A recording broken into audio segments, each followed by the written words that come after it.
Hey, Doodle Pro Nation. Welcome back to the Doodle Pro podcast. I'm Corinne Gearhart, and if you're catching this episode the day it dropped, I'm recording from one of the busiest, most rewarding weeks of my year. We are smack in the middle of the 5-day Doodle Parent Challenge, and I just wanted to pop on, give you a peek behind the curtain, share what's already shifting for hundreds of Doodle parents this week, and most importantly, make sure you know how to jump in if you didn't catch it live. Quick note, replays are still open. I'll tell you exactly where to find them in just a minute. So today is short and punchy. 3 things. 1, what we've covered so far this week and the light bulb moments that are landing. 2, the one belief that's quietly breaking the most Doodle parents I work with and what we're replacing it with. 3, what's coming next and how to get the replays before they close on April 29th.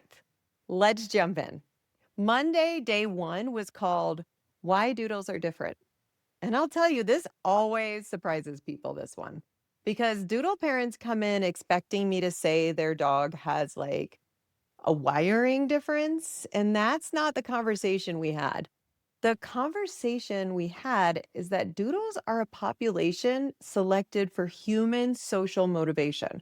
They were bred for partnership, not just those adorable coats. So when force, fear, intimidation, or balanced methods get used on a doodle, they backfire harder than they would on many other dogs. Not because doodles are like fragile, because the engine you're trying to drive is the relationship.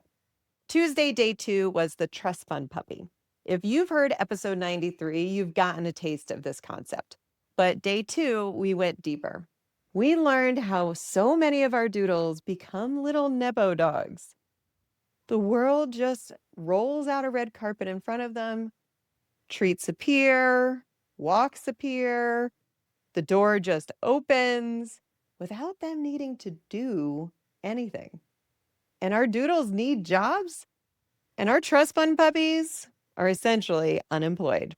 Yesterday, day 3, was the one that I knew would ruffle some feathers.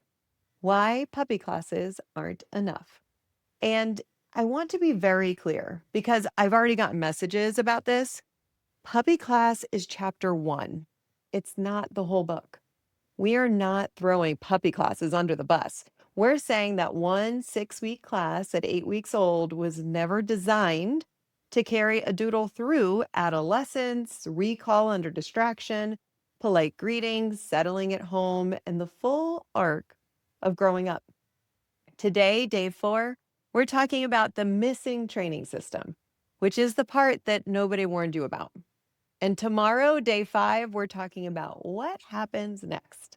Here's what I kept hearing in the comments and DMs this week. Oh my gosh, this is the first time somebody explained to me why my doodle is the way they are.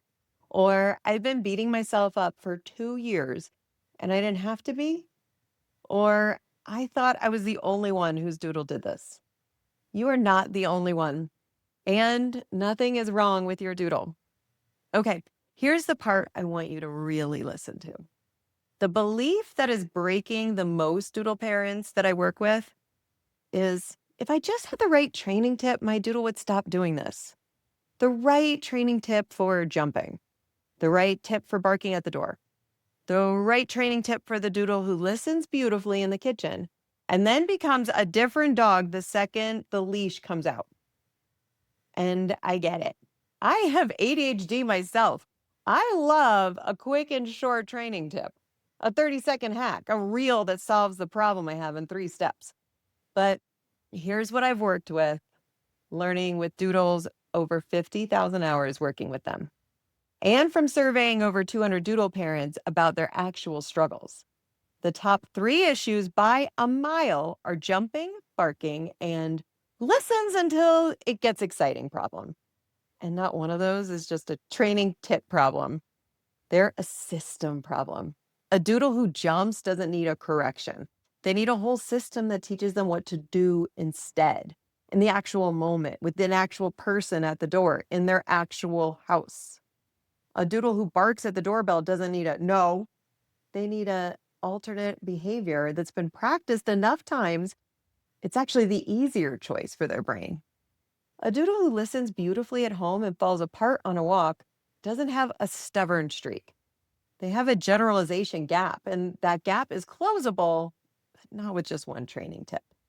That's exactly what we're building inside the challenge this week. Not just tips, a foundation, the 5 pillars I teach inside Zoomies to Zen, which we'll talk about next week. So here's where we go from here. Tomorrow, day 5, is what happens next. The episode of the challenge where I lay out the full path. If you've been resonating with everything this week, that's the one to be there live for if you can. 2 p.m. Eastern Time, noon Mountain, all streaming live. The link is in the replay portal and in the Facebook group. After day 5 wraps tomorrow, the doors to Zoomies to Zen open for our spring cohort. The cart opens Friday, April 24th, and closes the following Wednesday, April 29th at midnight. If you've ever wondered what the next step is after our challenges, this is it.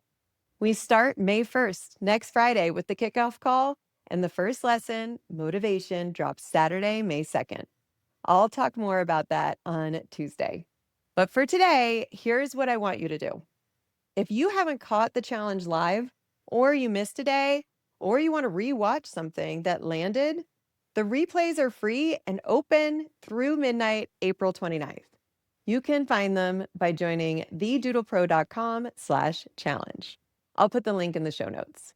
Honestly, even if you only have time to watch one day, watch day 1, Why Doodles Are Different. That episode reframes everything. That's it for this week's quick check-in. I'll be back on Tuesday with a full bonus episode, and then we will have Dr. Adam Chrisman, the famous vet, on Thursday. I'll see a lot of you tomorrow live for day 5. And if this episode resonated, can you do me one tiny favor? Just send it to a doodle parent who needs to hear it. The ones who think they're alone, the ones who think they failed puppy class, the ones who their dog listens until it gets exciting. They're the ones who need it most. Thanks for being here, Doodle Pro Nation. As always, this is the place where we celebrate how doodles are different, wonderfully so. I'll see you tomorrow.